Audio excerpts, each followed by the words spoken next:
Greetings. Um, my name is Shante Paradigm Smalls, and I am giving the weekly Dharma gathering talk tonight, January 20th, 2021. And this talk is actually pre-recorded because in the United States, it's inauguration day of a new presidential administration. And we wanted to be cognizant of the kind of energetic, busyness of that day.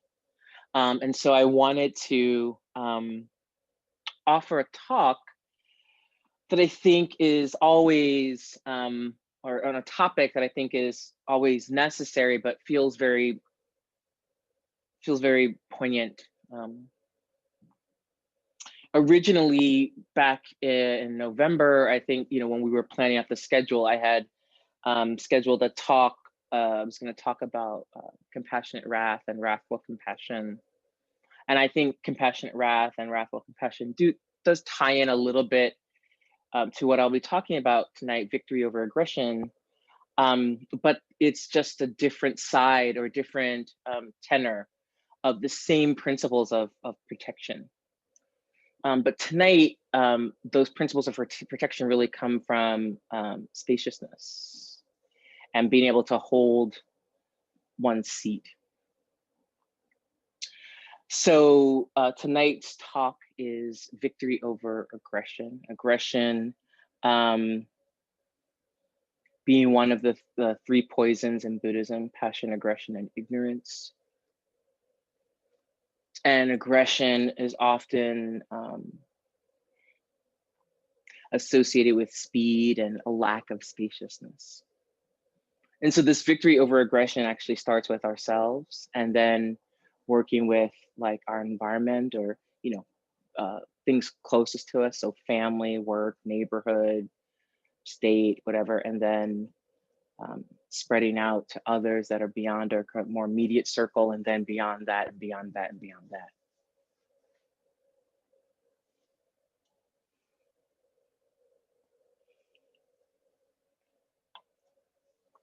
And so I'd like to begin by just asking us to take a seat or to get into a comfortable position, whatever that may be. That could be standing, that could be sitting on a couch or on a meditation cushion or a chair, or that could be laying down. And to feel our relationship to the earth and to the space that our bodies, both our physical bodies and our energetic bodies, take up.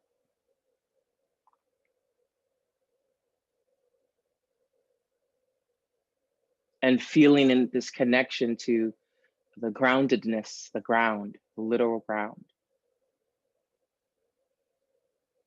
that makes up part of our being. And then feeling above and around us, the sky, our siblings in the sky, planets and the stars.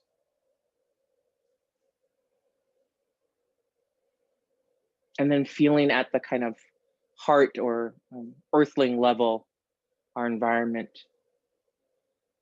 And so that earth, sky, and then heart or humanity or people, beings.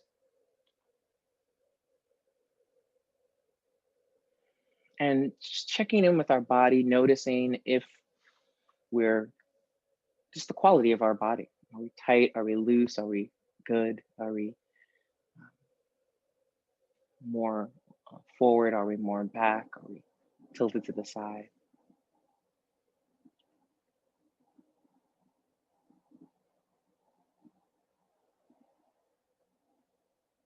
Feeling into how our emotions are. How am I feeling in my heart center? Again, we're not trying to change or categorize necessarily, but just to check in, to notice what the ground is, what the context is. And then finally, we just check in with our minds. What is the quality of our minds, our discursive thoughts, our discourse, our thinking, the motion of our minds?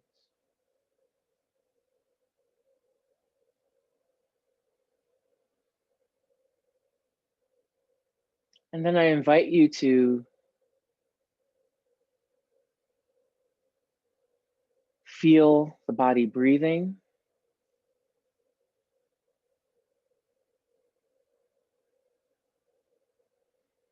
as your anchor.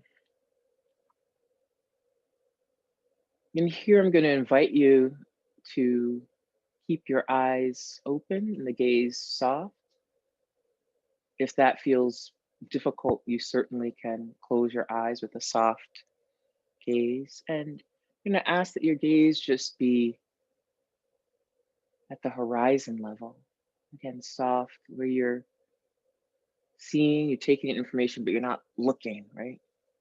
You're just letting your eyes rest in space, like your body resting in space.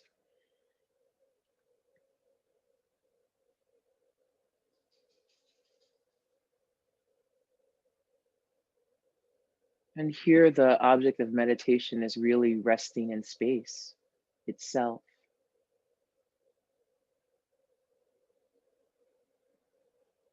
If you feel yourself getting really lost or unraveling or unsettled, you can always come back to the body, feeling of the ground, feeling of your butt on the seat, feeling of the breath in your body.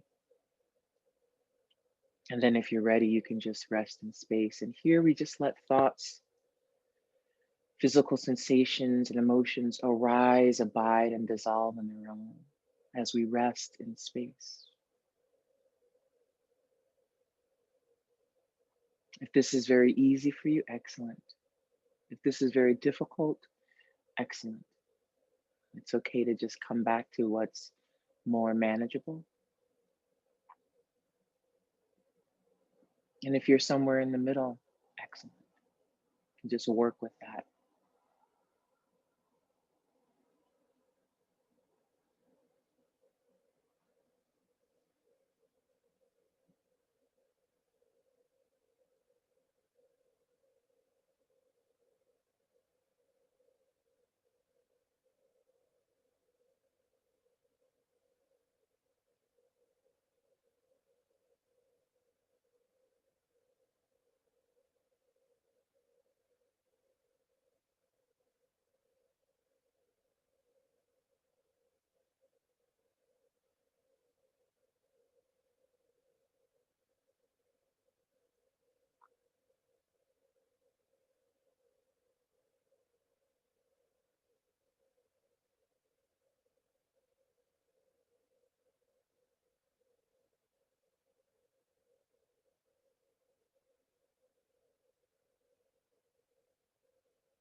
Again, here when you notice if you drift off or if you're lost in thought, instead of trying to sort of cut it by saying thinking, or just notice and come back to resting in space. The thoughts will dissolve on their own eventually.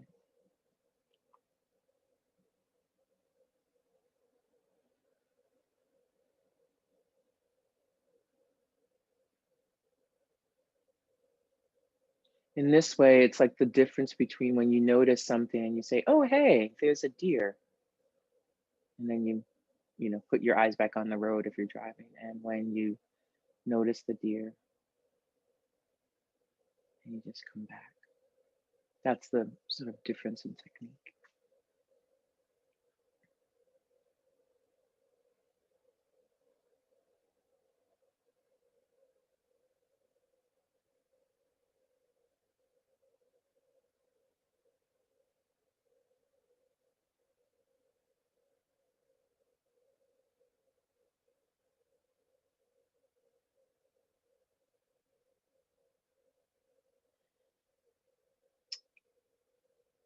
Okay. So I'd like to just offer up, as part of the practice of victory over aggression, victory over war is the slogan, but I wanted to make it more general. Aggression is to begin by acknowledging the land that I'm on, and perhaps you want to do the same. And sometimes people have questions about land acknowledgement. Is it just something that is theatrical or gets introduced as a kind of um, virtue signaling, and anything can be that, right? But for me, how it really matters to my meditation practice and to my Dharma practice is that it's about what meditation is about, which is about being clear about where and what things are versus my fantasy of them or a story that benefits me.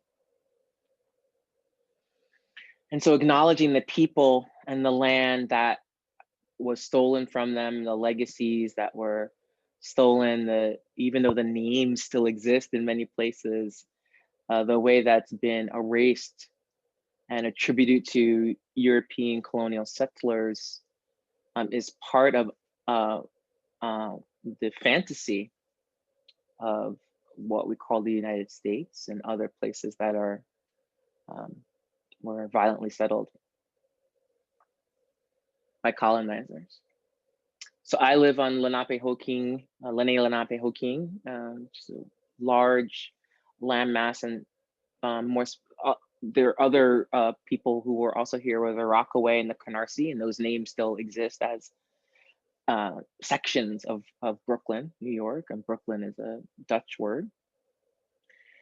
And so I'm on this Lenape-Hoking, Rockaway, Canarsie land, and the people and their descendants and the energetic beings or the Dralas are still here. And I want to have those words and terms roll off my tongue and be in my mind the same way that I was taught, and many of us were taught, the names of the colonizers' ships, but not the land on which they landed and the people who were here.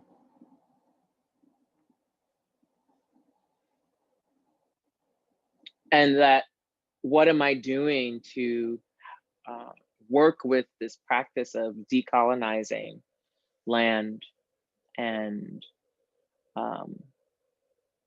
as well as the history of this land that goes way, way, way, way back, many thousands of years.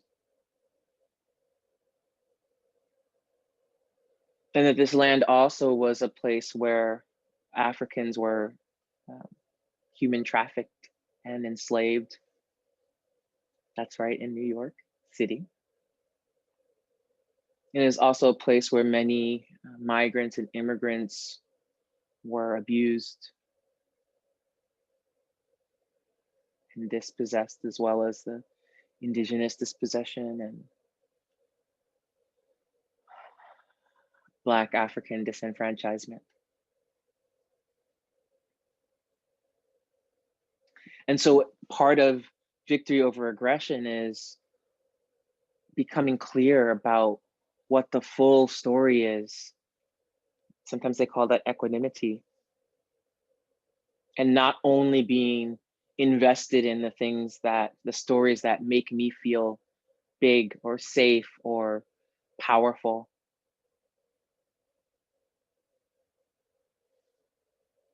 So I'd like to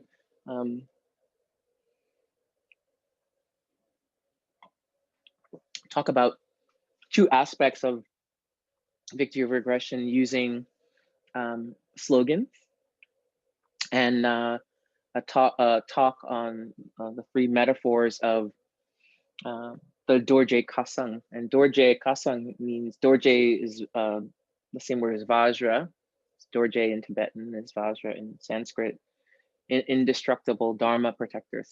Dorje, indestructible. Ka Dharma Sangha people, protectors. And these teachings are quite powerful, and they're rooted in the Tibetan Bun warrior culture coming from historical figure Gesar of Ling, but they're also part of the Buddhist lineage of enlightened warriorship or protectors in the Vajrayana tradition. So I have some protectors behind me. Yama, the Red Bull, the Death Eater, and anyway, various protectors.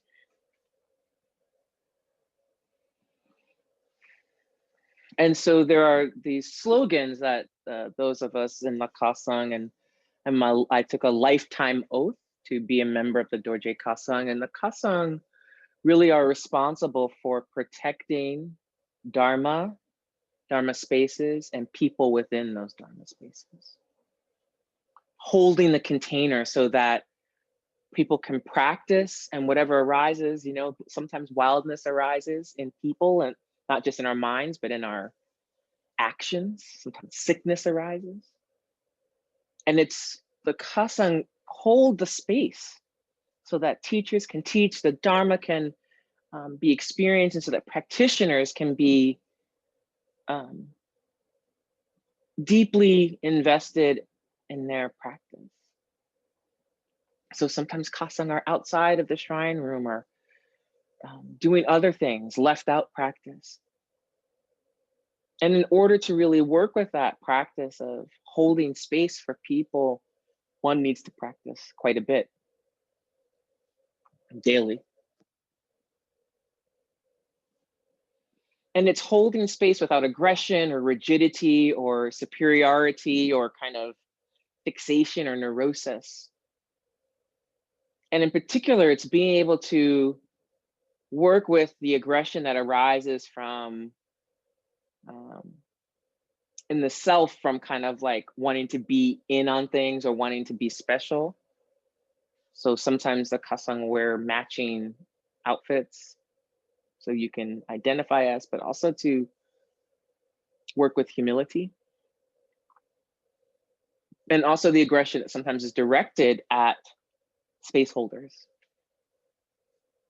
witnesses, or observers. There are these in all kinds of spaces. In the evangelical church, Pentecostal church I grew up in, we had deacons and deaconesses and ushers who held that space. Woo!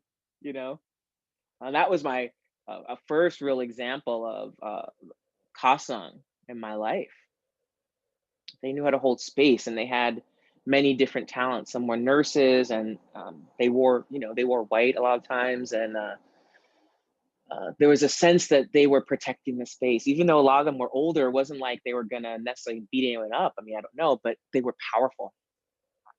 And they were like, no, you can't go there, or no, or yes, I can help you,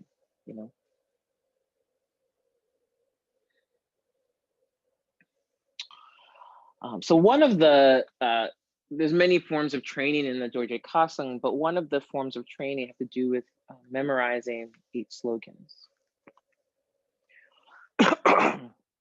And these 8 slogans are not just words or mantra to say, although they can be part of mind protections and reminders, but they're also Dharma that can be lived by.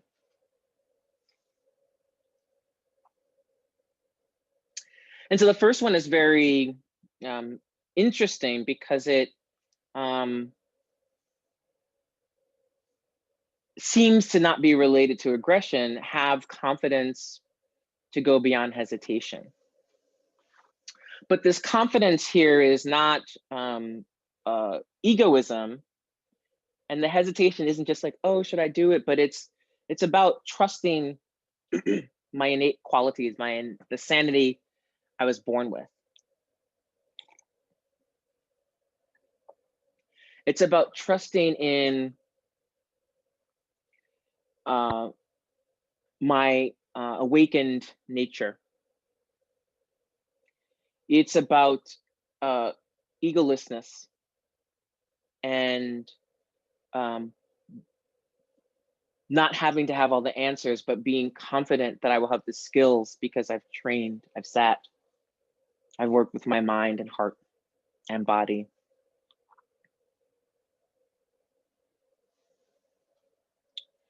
Alert before you daydream. So a lot of times when one is holding space, whether that's for family or friends or a sangha or at work, it can be tempting to kind of pretend, like look on the outside like you're there, and then just kind of be entertaining yourself with fantasies and daydreams. And in our individual practice, that's something we work with.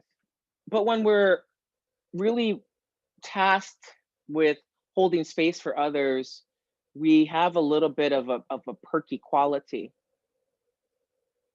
where it's not just me, but I'm responsible for having a safe, relatively safe, because there's no absolute safety, but a relatively safe, a relatively sane, a relatively strong container, because others are depending on that. And the teachings really can flourish in that kind of space. Mindful of all details, be resourceful when performing your duties.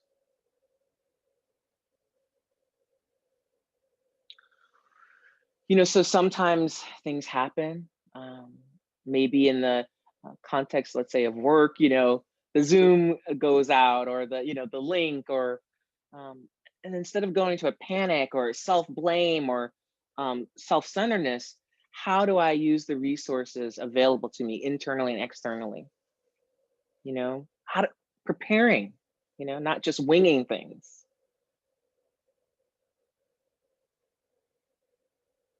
And, performing my duties with resourcefulness and a kind of boundlessness and a kind of, I don't give up.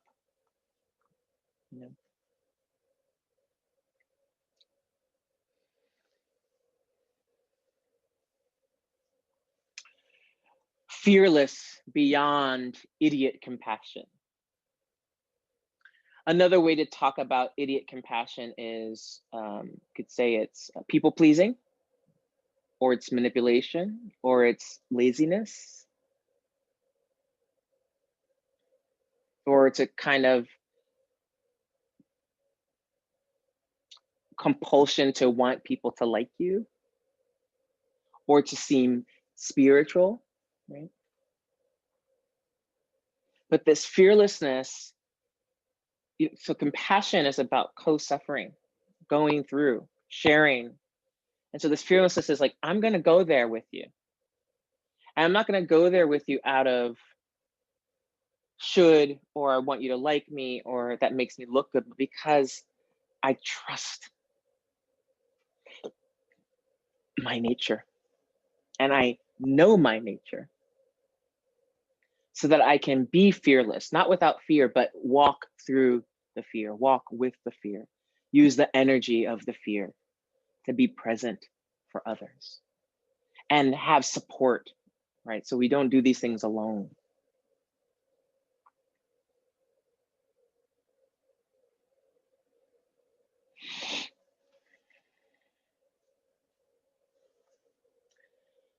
Be a warrior without anger. This one can be very difficult, particularly because warriorship in many of our minds is associated with a kind of fierce energy, if not, outright aggression, violence. And so warriorship here is really about trust. Again, trusting in our basic nature. And so the idea of the warrior, one of the images of the warrior is that the warrior is outfitted in resplendent armor from head to toe. And at the heart center is open, carved out, so that we can be pierced by life's arrows. And so that my warriorship doesn't come from the well of anger, although I can use, if I'm skillful, if I have the skillful means, I can use the energy of anger to um, remind myself of my abilities as a warrior, but that I don't have to get worked up in order to be a warrior. I don't have to say how bad people are in order to be a warrior. I am a warrior. And my energy and my warriorship comes from bodhicitta, comes from basic goodness, basic sanity, fundamental worthiness. It doesn't come from the actions of others, the violence of others. It's not dependent on anyone else. It is an endless well that I can draw from, whether people are good, bad, indifferent, whether they act like assholes or angels. That I am a warrior for wakefulness, of wakefulness, with wakefulness, towards wakefulness.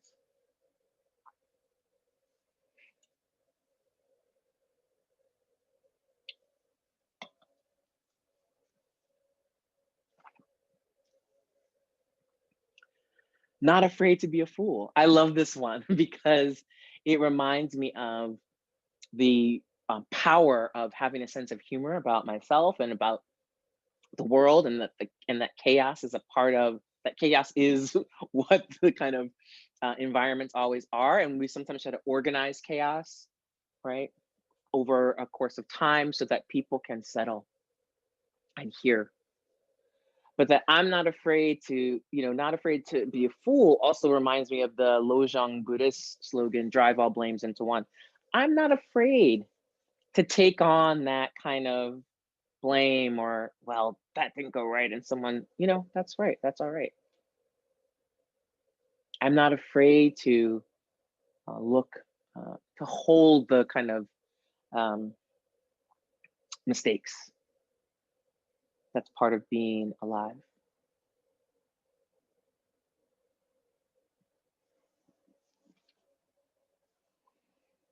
An invisible heavy hand. So I don't need to tell people what I'm doing. And heavy hand doesn't mean like heavy handed, but it means like I'm working with others to guide things, but I don't have to tell everyone what I'm doing. I'm working with others to hold the space, but I don't have to say, and I'm holding the space. And without me, and I should be unobtrusive in my holding. I should let things arise that need to arise. And when I need to intervene, that intervention is also invisible. It's kind. It's at an appropriate time. And the final slogan is also related to that: be precise without creating a scene. So sometimes with precision, many of us get tight and we get neurotic. That's supposed to be over there. That's supposed to be over there. And again, that's drawing a lot of attention to myself. It's taking people's attention away from what they need to be doing, and putting it on me. This way the ego gets in the way, and my precision is drawing, with my precise behavior, I'm drawing people to me, rather than just doing what needs to be done at the time it needs to be done, the way it needs to be done, without getting in the way. So those are the 8 slogans of the Dorje Kasang. 1, have confidence to go beyond hesitation. 2, alert before you daydream. 3, mindful of all details, be resourceful in performing your duties. 4, fearless beyond idiot compassion. 5, be a warrior without anger. 6, not afraid to be a fool. 7, an invisible heavy hand. 8, be precise without creating a scene.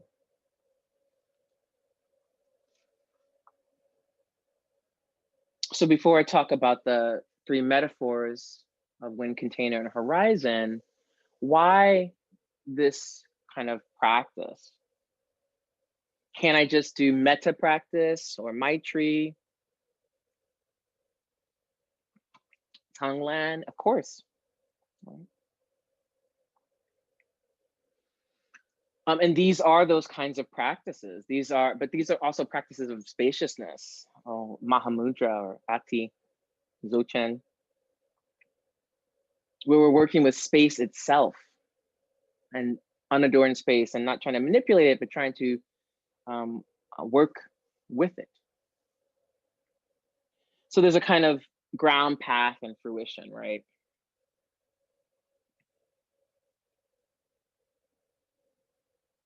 And the ground is that the Dharma and that the teachers of the Dharma are here to teach us fearlessly the truth of the non-existence of, or non-solidity, let's say, of ego, right, of self.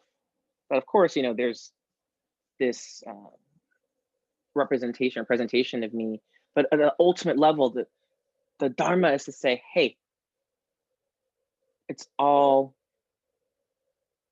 emptiness, luminosity, which is not nothingness, but it's all stuff that arises and then abides and then dissolves.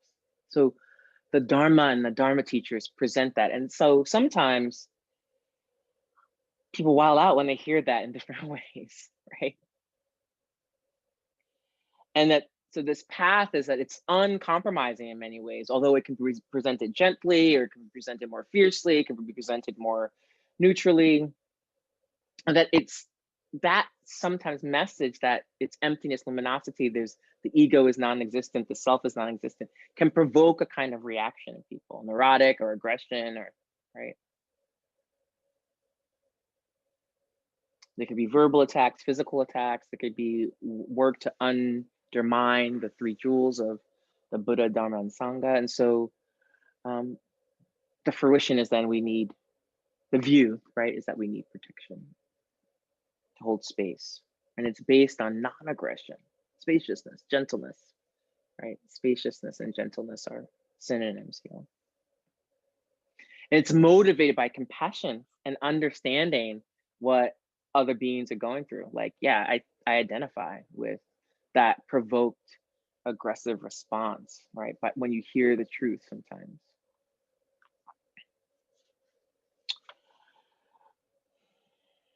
I won't get too into those, but I just wanted to say that. So sorry,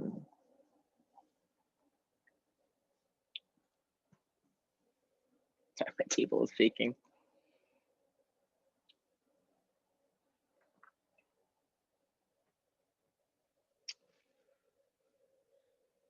And if you have questions, you're more than welcome to email me, Shante at shanteparadigm.com, or you can always email Weekly Dharma Gathering and they will forward it to me.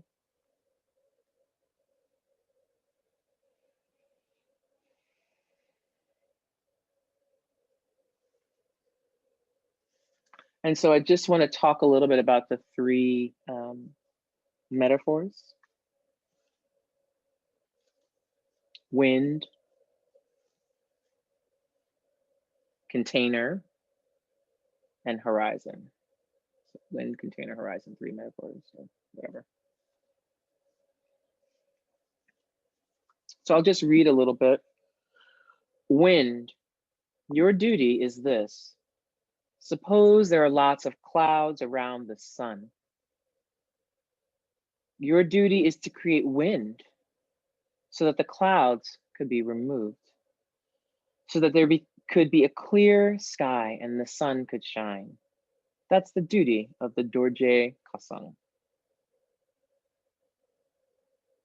So what is that saying? Well, when the Dharma, when the truth is proclaimed, sometimes it can be obscured by obstacles like ignorance or aggression or sloppiness, or a sloppy container or a noisy container. And the wind here is like a gentle reminder or a gentle, precise path clearing, so that the sun of Buddha Dharma can shine on all of us. We can feel its rays. And the wind refreshes the environment very interestingly, today on January 20th, there's been a lot of wind in the environment to hopefully refresh some of the staleness of white supremacy and fascism and aggression that's been and violence that's been completely pumped up to an unprecedented level in recent, times in this country. And so the wind is a gentle breeze or sometimes a powerful breeze that makes it possible to study and hear and feel and listen and practice with clarity and delight. So that's wind. Container. I'll again read. Kasang act as a pure vessel. What is contained in the vessel are students, and what is inside of that is the wick, so that I, the teacher, can teach. If there were no kasang, then we would have no impact. We would have no real thing. So in some ways, the container is the most kind of felt aspect of this, because you may not notice when the container is a good one, but you definitely notice when there's a leaky container, whether that's, you're at a restaurant and there's just like a lot of inefficiencies and poor service, or whether things are breaking down in family and friends communication, or you're traveling and you can, the car breaks down. But the container is really the space, any space that is being held by those tasked with holding it. And so that whoever then is also the shining the light of the teachings of the Dharma, that they're not being blown away or snuffed out.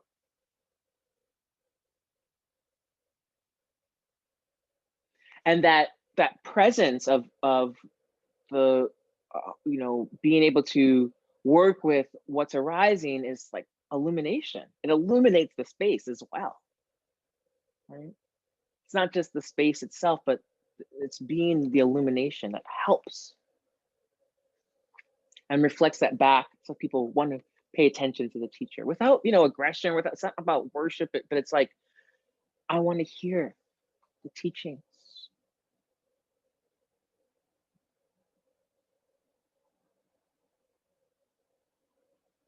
And it's not about being tight, but it's about being flexible and yet precise. And finally, horizon.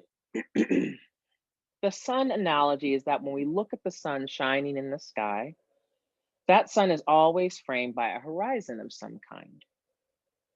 And because there is a horizon and there are mountains and you have your own eyelids to look at the sun, therefore you can see it clearly, properly.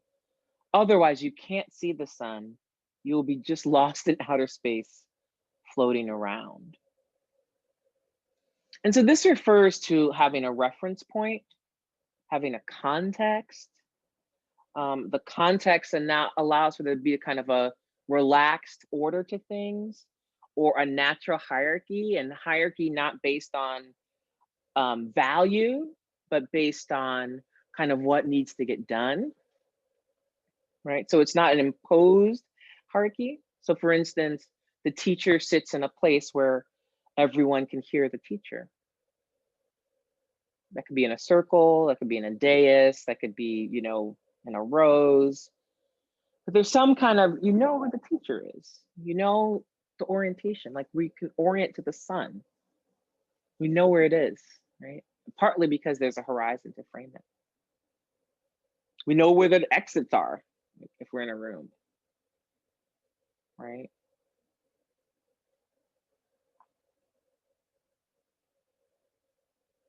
And so when this is done skillfully, no one feels, it's not about putting people down or putting them in their place, but it's about providing space for there to be a place to relax into.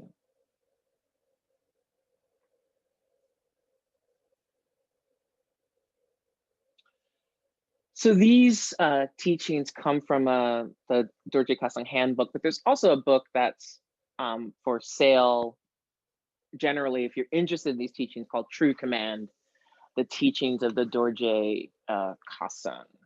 And that's by Chogyam Trungpa Rinpoche, volume 1. There may be a volume 2. I don't have it. But it's a very, it's talks from the Maki Rabjam, Dorje Jadal of Mokpo, or Chogyam Trungpa Rinpoche.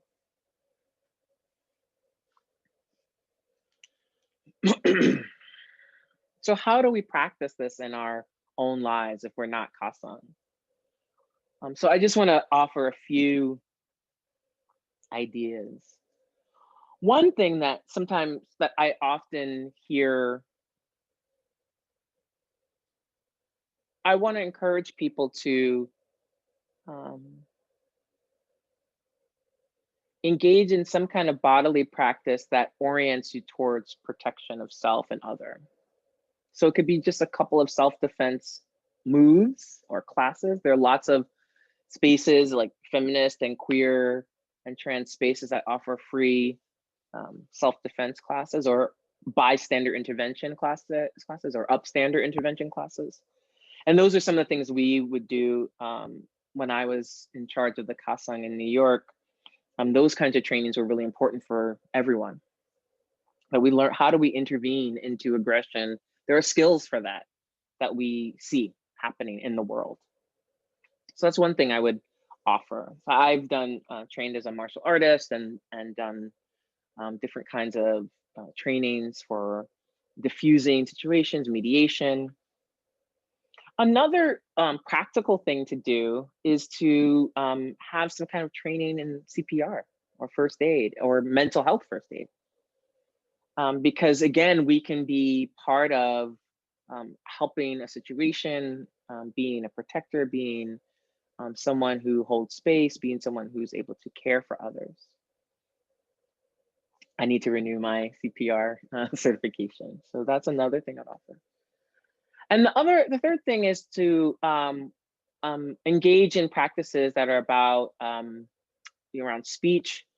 So mediation or restorative justice trainings, transformative justice trainings, community circles, truth and reconciliation commissions and committees. That kind of work actually is embodied work that works to reduce the impact of trauma, harm, and aggression that's impacted communities and individuals. And a real commitment to these things as a space holder, not just a kind of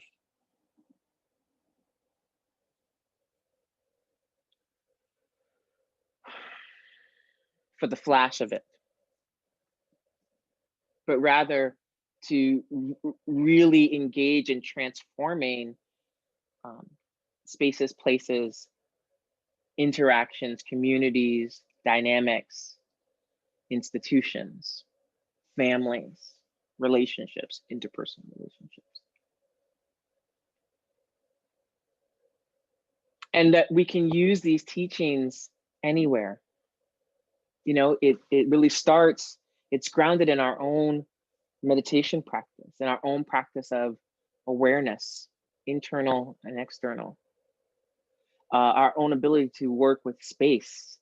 You know, when we're meditating and someone makes a noise, or the kids or the dog or the neighbors, or I'm pointing because my neighbors are loud, you know, or whatever, that we're able to not just throw our hands in the air and say, I'm trying to meditate. Why are you, you know, people making all this noise, you know? But we're able to hold our seat. And then once we're really able to hold our seat, we're then able to work with others and hold our seat in very difficult situations, sometimes dangerous situations. And so I would encourage people to be working with a teacher or to be working with a meditation instructor or a Dharma instructor. You know, none of Dharma is meant to be gone alone. I know the idea is people like, oh, I'm going to go into a cave, but the cave by ourselves is not one of the 3 jewels of Buddha Dharma. It's the Buddha as an example, the Dharma as the truth that we practice, and the Sangha as a community we practice with. So Sangha, others are meant to be in our practice.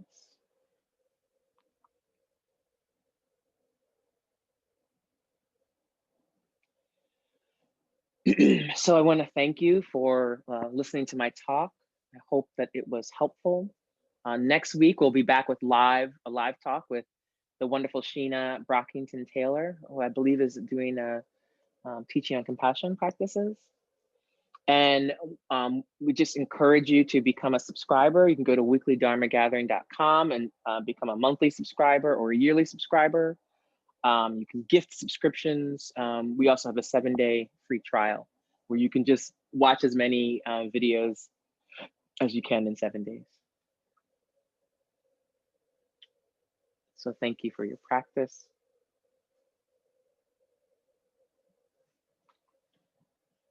May you be well, may you be safe, may you be sane, may you be free. May all beings be liberated in our lifetime and beyond.